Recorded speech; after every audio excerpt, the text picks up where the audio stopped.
இன்றைக்கி சூப்பரான மொறுமொறுன்னு கோவக்காய் ரோஸ்ட் எப்படி செய்கிறதுனா இந்த வீடியோவில் பார்க்க போகிறோம்.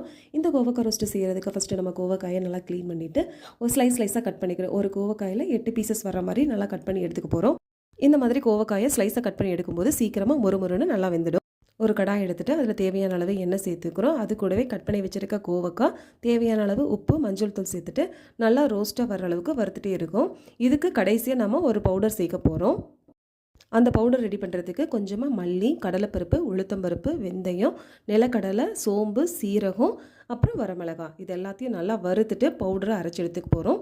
நல்லா நைஸாக அரைக்கணும்னு அவசியம் இல்லைங்க. இந்த பவுடரை நல்லா கோவக்காய் ரோஸ்ட் ஆனதுக்கப்புறம் ஃபைனல் ஸ்டேஜில் ஆட் பண்ணிவிட்டு லைட்டாக வதக்கி எடுத்துகிட்டு நம்ம சர்வ் பண்ண வேண்டியது தான். இந்த கோவக்காய் ரோஸ்ட்டுக்கு இந்த பவுடர் போடாமல் வெறும் உப்பு, மஞ்சள் தூள் போட்டு நல்லா ரோஸ்ட் பண்ணி சாப்பிட்டா கூட நல்லாவே சூப்பராக இருக்கும். கண்டிப்பாக உங்கள் வீட்டில் அதை ட்ரை பண்ணி பாருங்கள்.